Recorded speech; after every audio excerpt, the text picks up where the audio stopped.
What's the most embarrassing moment you've ever had in the cabin? How do you and Christine handle conflict?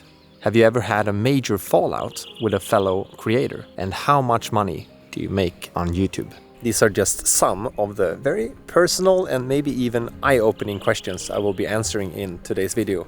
And all these questions have been sent in by you guys, our community that are following our journey out here in the forest. And if you by some chance are new here, hi, my name is Kalle and I live in this log cabin in the northern parts of Sweden. I'm sharing this lifestyle with my beautiful Christine, our son August, and our two huskies, Tuss and Nana. A few years ago, we left the busy city life behind us to pursue something slower, more intentional, closer to nature and closer to each other. On this channel, we share our life out here in the forest. Everything from growing our own food and renovating our home, to parenting in the forest, navigating relationships, and asking bigger questions about how we really want to live.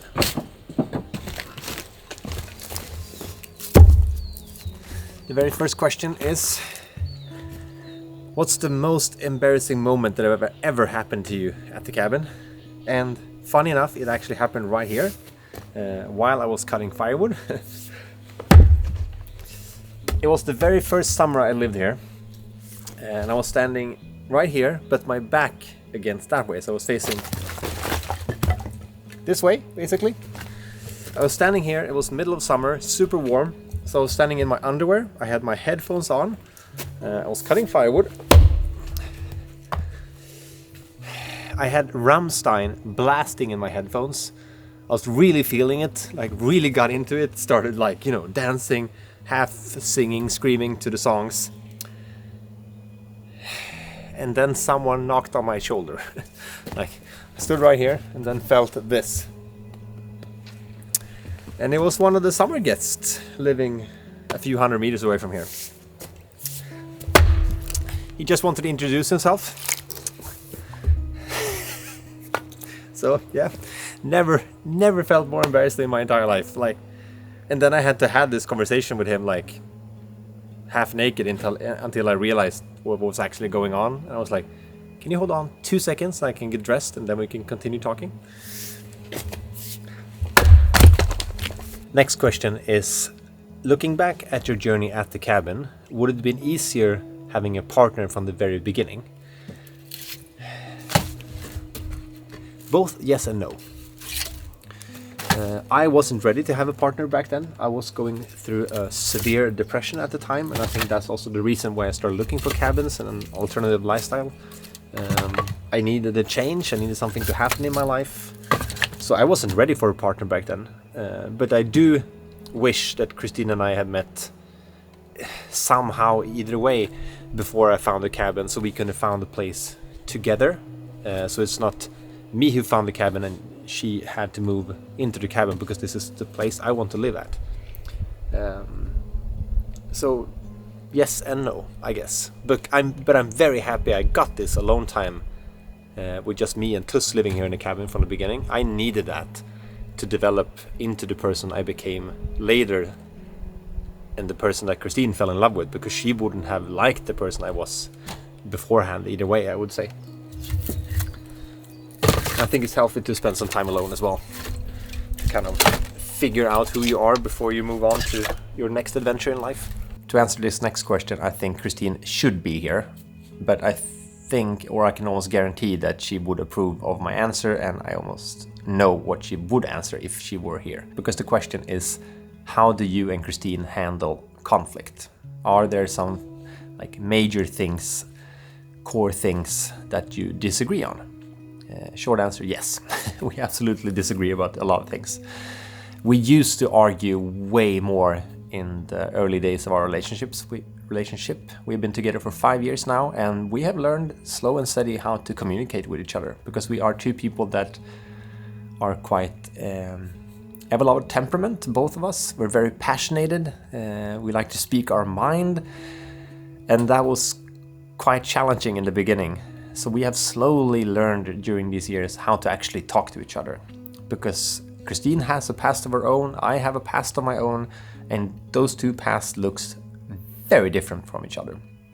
which made it a bit hard for us in the beginning to actually communicate when we were both in an emotional state.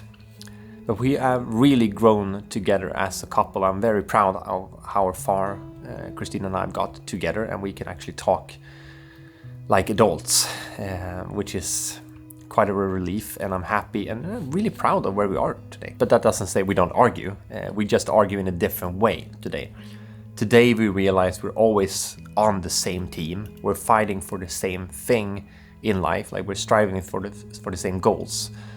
So we try to remind ourselves when we're going through something that can feel a bit upsetting, or someone gets sad, or going through something in general, that we are on the same team for our own sake, for August's sake.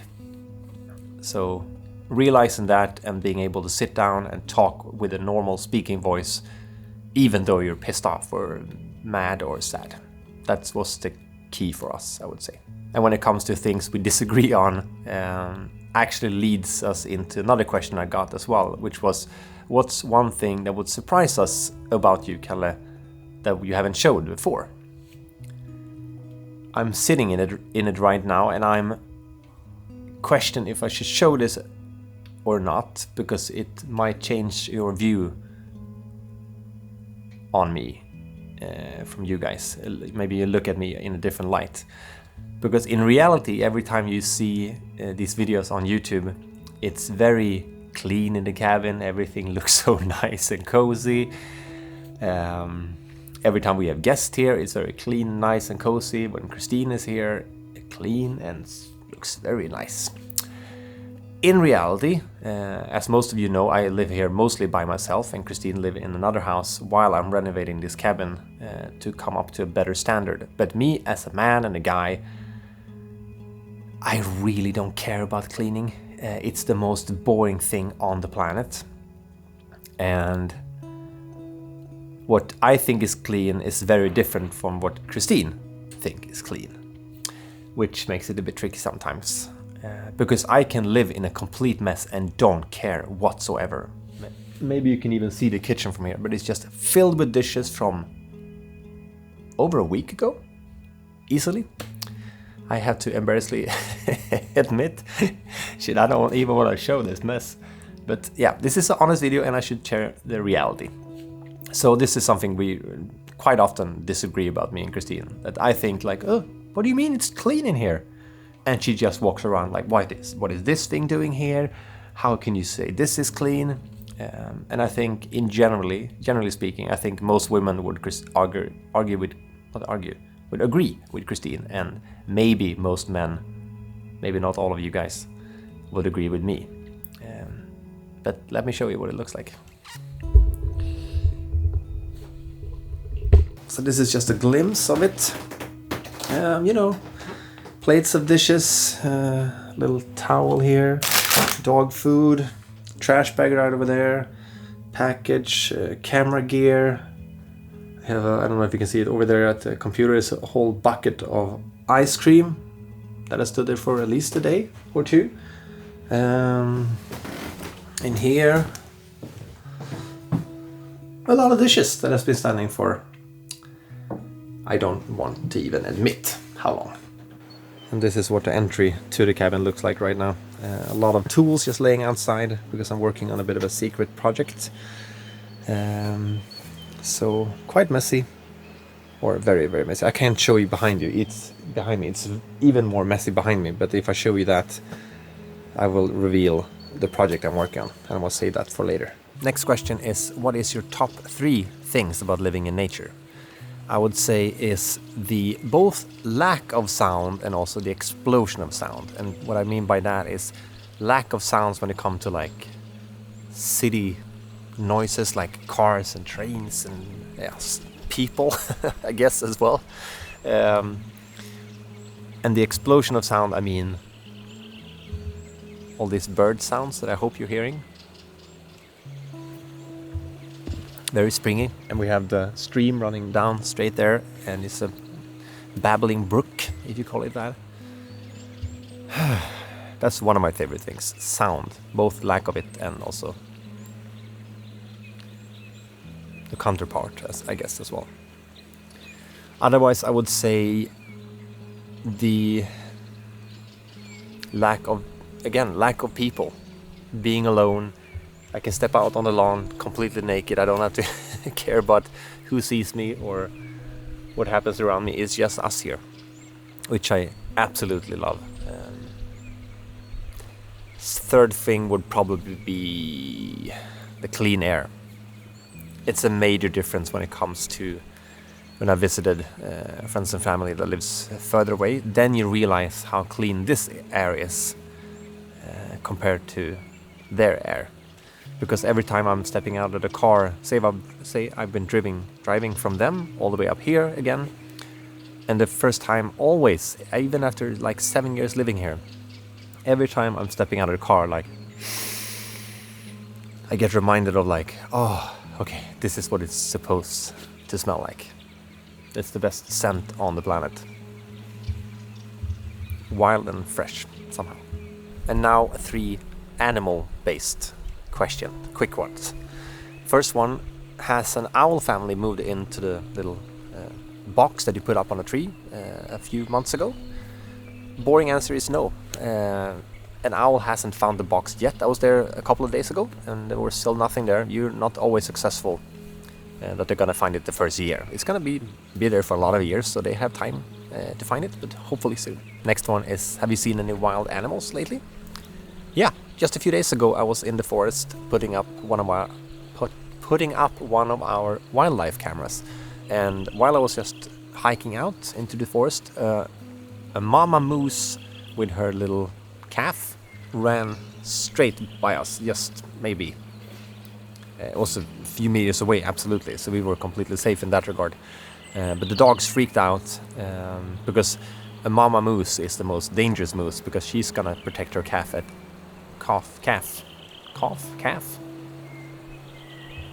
You know what I mean. She's gonna protect that baby at any cost. So we slowly stepped away and let her run through the forest in her own pace.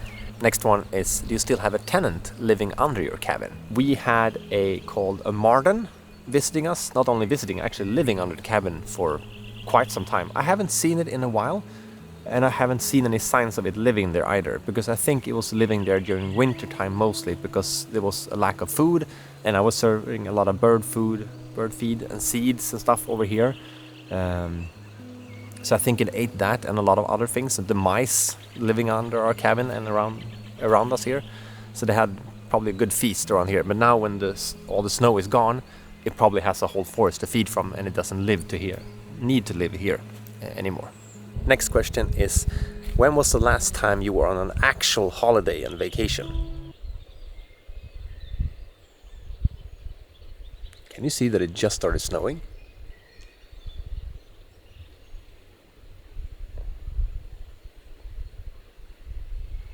It's May 4th today. And it's snowing. Maybe I do need a vacation. But yeah, I haven't had a vacation since I moved here, but at the same time I feel like living here is a vacation. If that makes any sense at all to you. Because when I let's put it like this. The last time I had a proper paid vacation was when I was still living in the city, and I had 3 weeks of paid vacation, and I spent all of those 3 weeks here. And it was thanks to that vacation I realized I don't want to live in the city anymore. I want to move to the cabin, because I realized how happy I was here and I didn't want to go back to the city. So actually, thanks to my latest vacation, which is now 7 years ago, I actually made this jump to the cabin. So what could happen if I take a new vacation? Maybe something new and interesting are gonna happen then. Next question is, what is your plans for this summer at the cabin? You're looking on one of the plans at least. We're gonna extend the garden. I made this last year, and we're gonna extend it way more that way so we can grow more like potatoes, cabbage, carrots and so on. We would like to be more or less dependent on the stores in the city, and like to provide more stuff for ourselves basically. So extending the garden is a big thing I'm looking forward to. We're also getting a greenhouse installed here in June, hopefully. the guy that is coming, building it together with us, are coming here next weekend to kind of scout out the location, try to figure out where to put it, and also hang out and get to know each other, because this is a guy I actually met through Instagram, first of all, and then we ran into each other at a local grocery store 1.5 hours away from here. So and then we started talking, and then this whole greenhouse idea came up. So I'm very excited about that. And besides that, a few weeks from now, we're getting both sheep, lambs, and ducks, roughly at the same time. And besides that, we're also building a bathroom, if we can get the funds for it. We're planning to do kind of a crowdfunding thing like we did for the well, but I would like to do it differently this time. I would not just like to put up a donation page. I would actually like to do some tiers that, based on the donation you're sending in, you're getting a reward of some kind. And I have several ideas. If you have some ideas of your own, please let me know. It can be anything from like having a private Zoom conversation with me and Christine, and you can ask questions and so on. And it could be you can get to name one of the ducks or something like that. So we have a lot of plans for this summer. We're excited so much about all these plans, but we also want to just hang out as a family, get August 1st real summer here at the cabin. Christine is going to spend some more time here in the cabin. We're going to renovate the bedroom a bit and make it more co-sleeping friendly, because now it's just our old bed and it's not fit. It doesn't fit for a whole family like we are today. So yeah, that's a lot of plans for one summer, right? Next question is, are you allowed to homeschool in Sweden? And what are your thoughts on school and unschooling? My view on this have changed quite dramatically since we got a kid. I had a really good experience of my own in school. I really enjoyed going to school.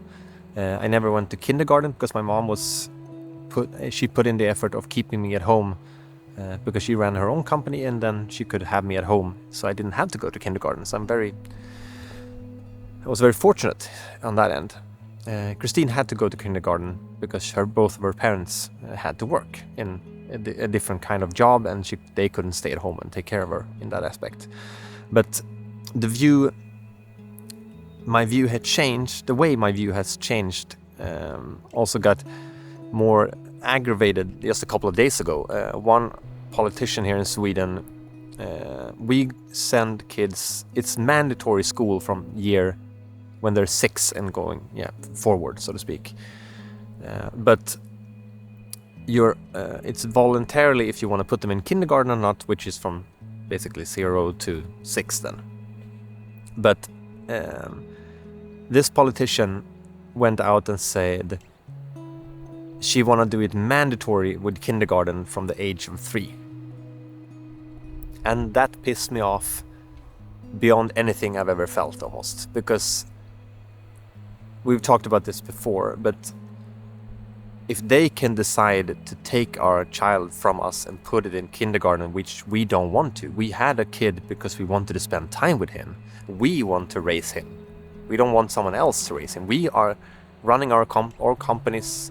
We are running our own companies from here solely because we want to be able to control our own time, which means we can stay at home with him. That's the whole point. She said something crazy about but we know better than the parents. This is up to us right now. This is just up as a suggestion from her, so I very much hope it fails. Otherwise, I don't know what to do, because I don't want them to take our child from us. But I think school has some benefit, absolutely. But I would like the option to homeschool.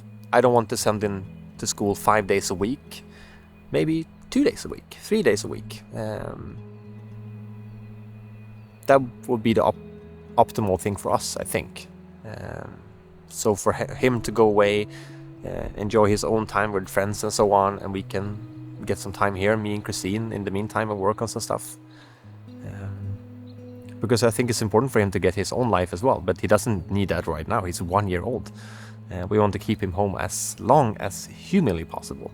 So when it comes to those decisions from politicians and the view of who is owning our kids, that really triggers me and Christine, and it makes us very upset and sad, and it feels like we're losing more and more in control. But we're gonna fight for it, I can promise you that. No one is gonna take our son from us. And on that topic of babies or childcare or experiences and so on, next question is, knowing what you know now and today, including raising a child, would you still move out into the forest all over again?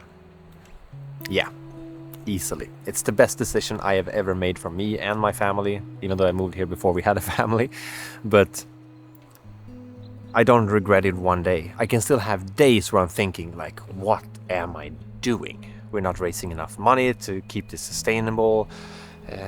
Like there's so many doubts, absolutely. But in my core, I know this is the right decision for me and the family. We are so happy with the freedom we are claiming, basically. We like to have so much time on our own hands. Thanks to you guys watching these videos, we get to live out here and hopefully inspire others to do the same. To take a leap and jump into the unknown and try something different outside of the norm. Because making this decision, moving out here, I wouldn't change a thing. I really wouldn't. I'm so happy out here. I can absolutely be stressed a lot of my days because there's so much we need to do, like cutting firewood, doing this, spending enough time with Christine and August. Oh no, and I need to take care of the dogs. Oh, cook food. Oh, this food is so expensive. Like there's absolutely so much stress in my life. But I have control and I like to be in charge of my own time and space and who we surround ourselves with. The friends that we have gathered out here that we call our closest friends today is... it's the bunch of the most amazing people I've ever met, and they inspire me so much, and it also motivates me to be around people that think the same as we do. I don't like to be in like a yes man bubble where everyone just agrees with you, because I don't think that's a good and healthy relationship to anyone. But I think you have to have people you can talk with, have real conversations where you can air your emotions and feelings without getting judged. You don't even need to agree with each other. There could be just an ongoing conversation that develops you and the people you're talking to. I had another question, based on this topic, like what food did you have this weekend? And we were actually visiting our friends Tova and Mattias, and we had a lot of good food to eat, a lot of good fika, and we had so many good conversations. They live and have a YouTube channel called Tallasbuan. If you haven't checked that out, I can highly recommend heading over there. It's very similar to our lifestyle and our values in a lot of ways. But we sat down and talked like we like to do. And I don't agree with everything they're doing and saying, and they don't agree with everything we're doing and saying. And that's completely fine. It just feels like a very healthy space to be in, where you can feel whatever you want. I can say whatever I want, and I'm not going to be judged. I'm just going to be heard, and then we discuss and continue talking. Next question is, will you be hosting another event? We've had 3 events so far where I invite you guys, my subscribers, to come and hang out and experience this area we're living in. I did those 3 events in collaboration with Sollefteå municipality. That's the town we're living closest to. We haven't had an ongoing discussion on continuing that collaboration. I honestly don't think there's a budget for it right now from their side, so to speak. And you've heard our plans for the summer, which makes it quite impossible to fit an event as well. I still love the events. I love meeting you guys in real life. That's one of the funnest things I've ever done, and I would love to do again. I've had discussions with a friend of mine, and we would like to do something. Whoa. Oh, I thought one of our big trees were tipping over. I don't know if you heard it cracking. Shit, that really scared me. Like, it's sunny over there, But over there it looks like Mordor. So it's very windy and the trees are just swinging back and forth. It really sounded like a big tree snapped. Sorry, back to the subject. Yeah, me and a friend have discussed on doing something of our own, maybe next year, 2026. We have a lot of things we want to do differently. In the previous events, we've lived at a hotel, have it quite nicely and cooked food and so on. I want to do it a bit more rough. I want to live in cabins, in nature, invite an outdoor chef that I know, a really talented chef, to cook food with us. We cook the food together as a group. We have a lot of fun activities, of course, outside, get to know each other, campfire, hangouts, a lot of other things. So that's the plan. I don't know how and when yet, but there is a plan. And I'm happy you're asking, and I'm happy there is still curious thoughts about the events.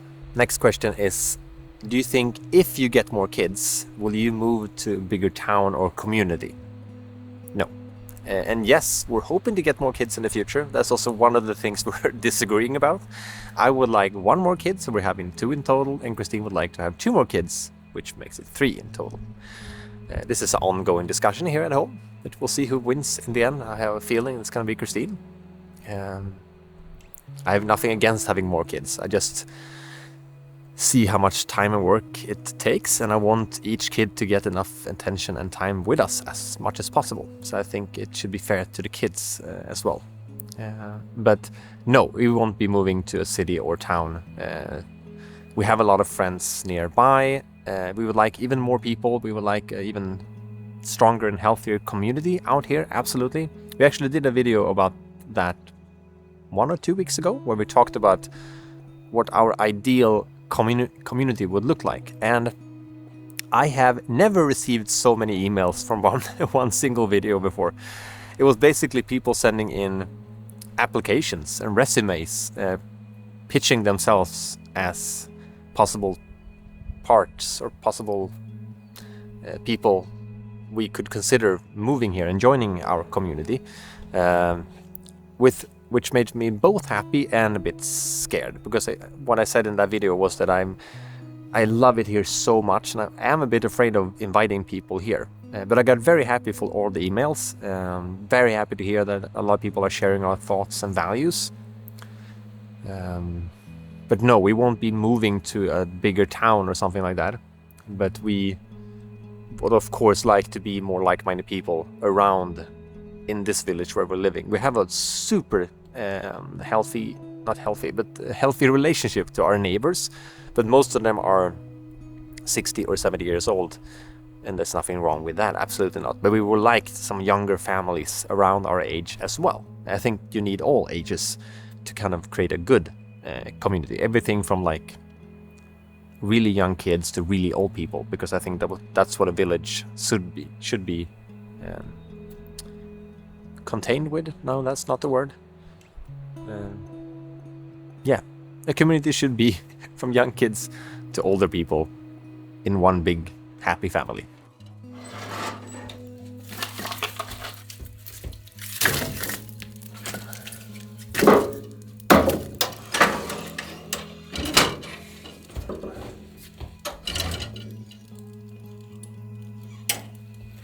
I had to step inside again. It got very cold very quickly. This weather is so weird.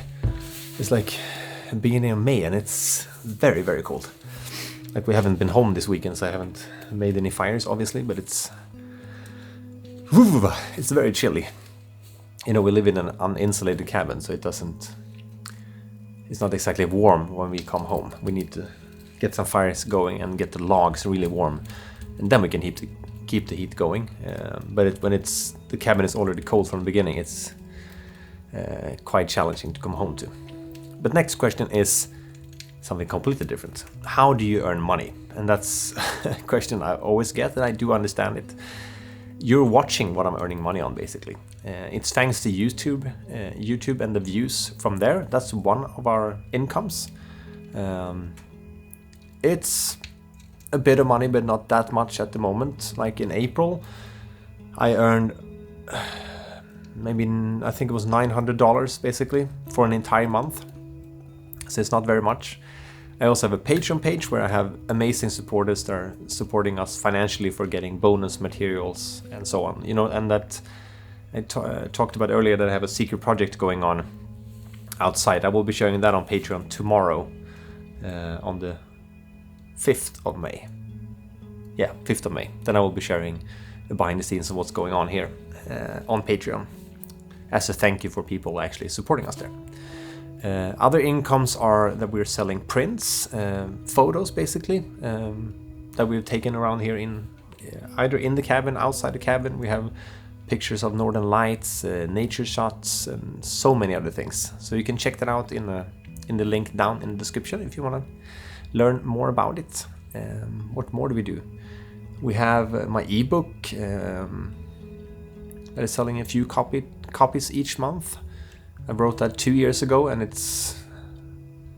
I would like to write a similar one, but I'm right now working on what's hopefully going to be a bit of an income as well. I've been writing on a cookbook for about a year now, extended it way beyond the initial deadline, but I actually promised last weekend on my live stream that I will be finishing the cookbook in May.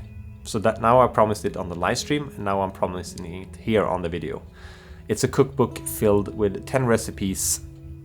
It's called Cooking with Kalle, New Classics from the North. So it's basically 10 recipes combined with a story to each recipe, why I've chosen that. It's everything from like the traditional Swedish meatballs, for instance, that my grandma used to make. And she made them, you know, in war times during the Second World War. That's when she learned the recipe, and you can feel that the recipe is based on that they had more limited supplies. So it's not technically the most perfect recipe today, and I could take some of the things out there and it will still taste the same.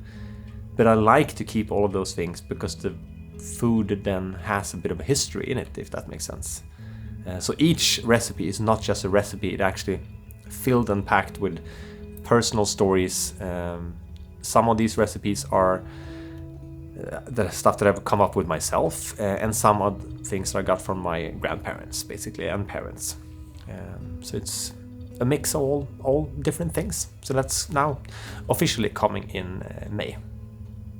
Scares the shit out of me to say it out loud, but now I need to get it done. And on that topic, I can take the next question as well.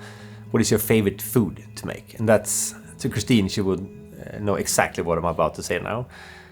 I make a big steak, like a entrecôte, or like I don't know what you call these kind of steaks in English, but a big juicy steak with roasted potatoes in the oven, everything dipped in like garlic, thyme, a lot of other good spices, a lot of butter, and then I like to serve it with garlic butter and my own mushroom sauce.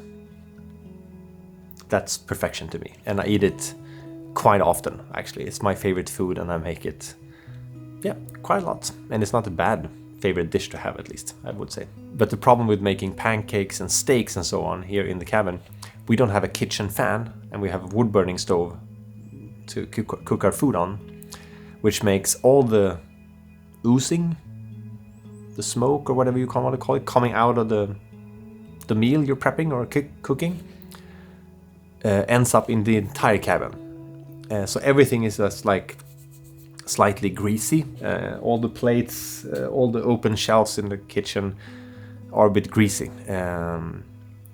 So cooking pancakes or something like that is a bit of a sacrifice, because it's going to be very smoky in here. Smell like pancakes or meat for quite a lot of time. We have looked into actually building our own kitchen fan installation thing quite soon. So that will hopefully happen in the near future, at least. Next question is, how much has inflation impacted you since your last food video? 1 or 2 years ago, I made a video about our food budget and what we spend on a monthly basis out here. It was a very popular video, and I would like to make one again, but inflation has hit us so hard that I honestly don't feel like making that video anymore, because the amount of money we're spending on food feels ridiculous and almost embarrassing. But at the same time, I'm guessing the rest of the world is going through the same thing. Every time the cashier is saying the total amount when I'm standing there paying, feels like a joke. I have no idea what's going on, and that's why we're trying to be more self-sufficient out here. We have a fair long way to go still, absolutely. But the goal is still to be more independent, because if it continue going in this direction, I don't understand how anyone is gonna be able to afford food or living in general. For me, our answer to this, like our way of doing this lifestyle and living out here and trying to provide for ourselves, is the only answer I can see possible if this continue going forward, but like prices are rising and so on. I saw a video from a dad just a few days ago that he is paying for 2 kids, he's paying $4,000 a month just for having them in kindergarten. Then you're basically just working your ass off to be able to pay someone else to take care of your kids. So yeah, we're paying a lot of money each month or weekly for good food. We're prioritizing really good and healthy local organic food, because if we think it's a good investment for our health and our future, especially for August as well. So yeah, I'm a bit scared to do another video about our budget, because I almost don't want to know myself. Can you recognize this feeling? Is it the same where you're living in the world, or is it weirder here in Sweden somehow? Next question is, have you ever had a major fallout with a fellow creator or / YouTube colleague? Yes, I have. One in particular that still sits with me because I don't really understand it. It was a couple of years ago. Me and this person was starting up a podcast together. And we had conversation hours every single day.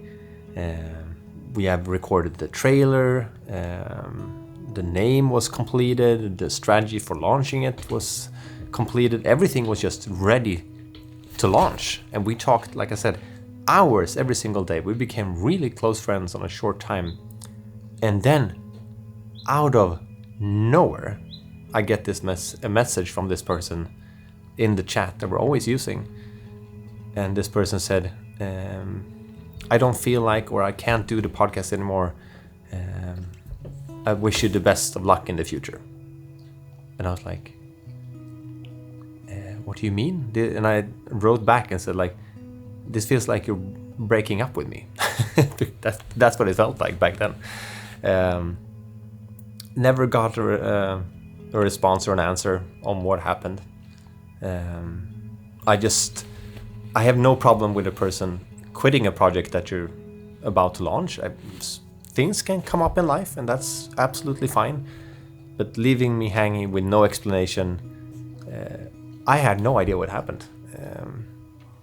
Something must have happened, but I'm still thinking about it from time to time. I don't really care anymore, but I think it was a really shitty move, and that's why I don't want to have anything to do with that person, either now or in the future. But what bugs me about this whole situation that happened with this creator was that I think it's quite disrespectful when I spent months with this person planning this and putting time off from Christine, our family, taking time off from other work-related things and private things to put my whole focus on launching this podcast, and then it just never happened without an explanation. I think that's disrespectful, and I don't think you treat other people like that. And on the topic of YouTube, I actually got a related question to this one as well, asking, what if YouTube isn't an option in the future, or you decide to quit? What do you have an alternative path going forward? I don't have a path lined out because I want to continue working with YouTube. I think it's so fun to share these stories, talk with you guys, telling our story from out here in the cabin. I don't want to quit that at all. But if, say, YouTube should just disappear in a night for some reason, I do have an idea what I would like to do, and Christina and I have talked about doing this in the future either way, is that we would like to buy up some cabins in this area and start renting them out as a, I don't know, like an Airbnb business or something of that sort, to use the knowledge we have on this area to show people what it's like to live here. Yeah, different kinds of cabins in this style, or a bit more easygoing with maybe running water and like a toilet and, you know, normal house things, or even more off-grid cabins just to have a variety. But that's an idea I would like to do. And also organize courses in everything from gardening to, yeah, all the things we've learned since moving out here, personal development and so on, because I would like to do things involving inviting other people here and experience this lifestyle with us somehow, but at the same time keeping our life here private. So courses, education, workshops, renting cabins and so on, renting out cabins, that would be a real cool thing to do. I would still like to do, even if I continue YouTube. I think those two things can exist at the exact same time. Next question has a lot of different layers, and it's a bit hard to get into in just a question like this. But the question was, do you trust your government? And my gut feeling that I want to tell you now is no. And it's based on a question I wanted to bring up later, but I can bring it up now either way. What happened to the hospital that you made a video about a few weeks ago? The politicians around here are threatening to close down our hospital, so I made a video telling the world that this is going on and it's not okay. And what happened there was that there's no decision yet. They're pushing the date forward, but because they're telling us they need more information, which is, I guess, a good thing, because then they need to investigate more what's actually happening behind closed doors. Because when they investigated the hospital and tried to save money and so on, they got a lot of the numbers wrong, which makes the decision of it completely screwed up. I mean, if they're threatening to close down the hospital, at least get the numbers right. Yeah, that report was completely messed up.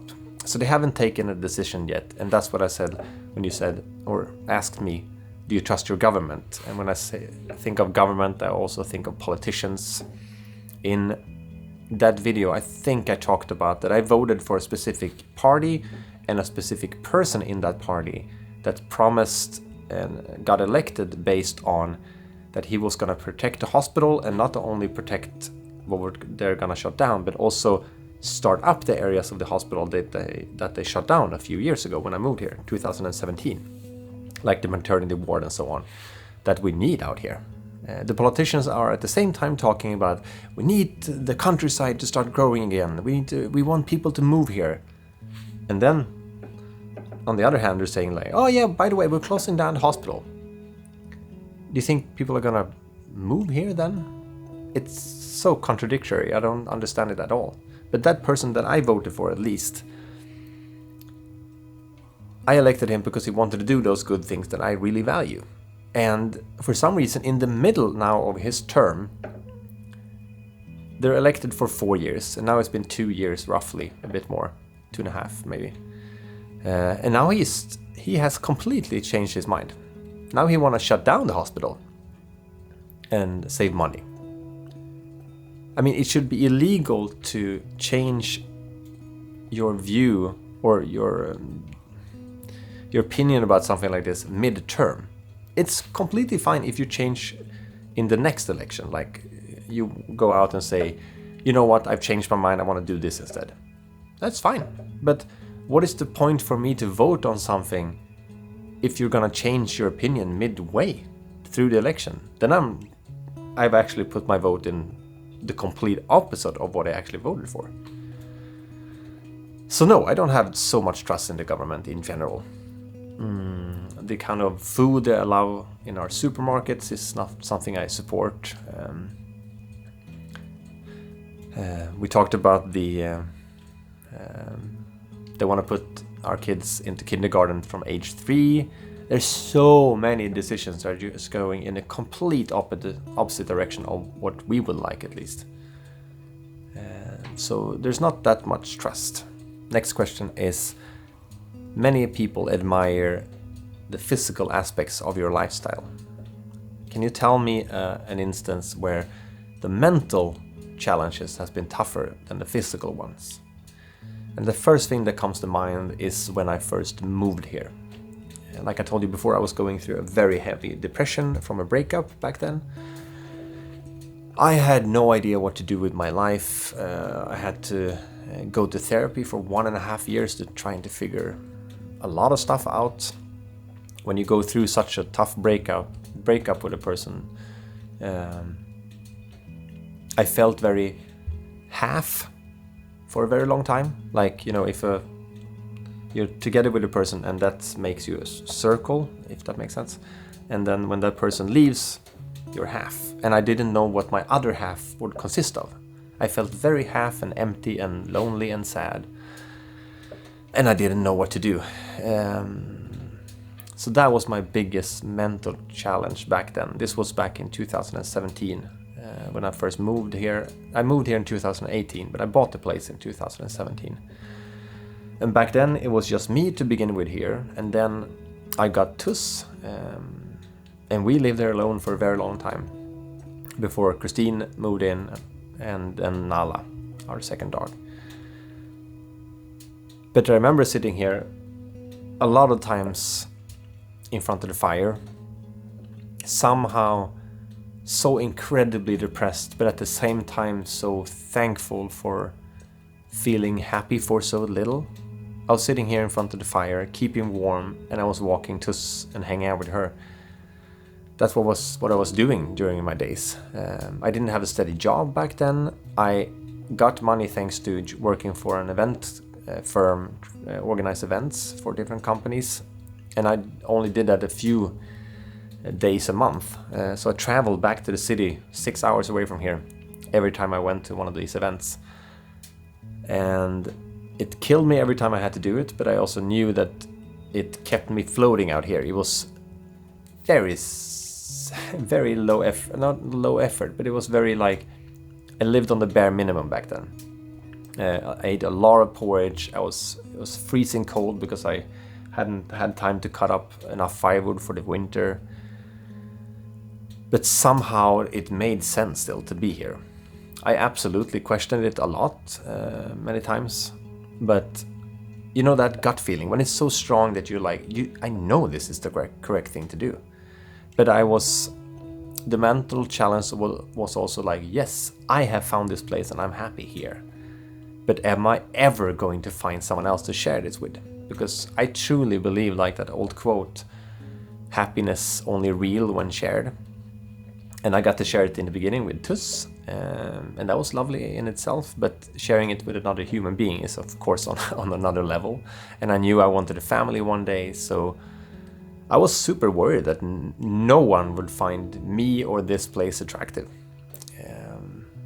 I was doubting myself a lot, and that was a very tough time, but I'm very happy I pulled through. And I'm still fighting that sadness.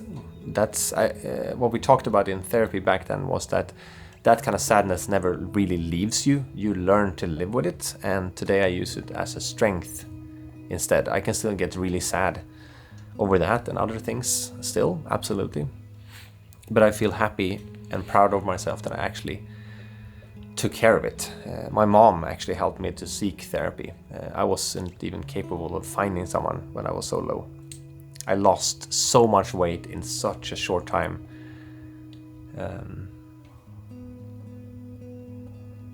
That was very challenging. But today it's more physical challenges, like you asked about in the beginning.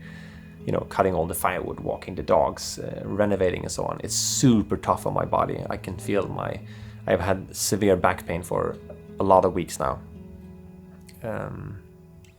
Too cheap and too lazy to seek help for that, but I know that. But right now it's mostly physical, and I'm in a very happy state of my life. And I'm very proud of what we're building here and what we have been building so far. I think we'll end it on that note. Thank you for all your questions. Thank you for taking the time, watching all the way to the end. If you didn't skip all the way through and ended up here to just check what the last question was. Thank you for sending in questions, and I hope you learned something new about me maybe, or our family, or our lifestyle in general. And if you have any more questions, feel free to drop them down below in a comment, and I will see you next Sunday, hopefully then with our new series, me and Christine's new YouTube series called Our Journey Home. We've been recording for weeks now and feel very excited about sharing something new. So I'll hopefully see you there next week. Thank you for listening, and I'll see you guys very soon again. Bye. In the forest. And if you by chance these are just some of the very personal and these are just some of the very personal and maybe even eye-opening questions. Our lovely community that follows us here on our journey here in the These are just some of the very personal and even maybe even like before. These are just even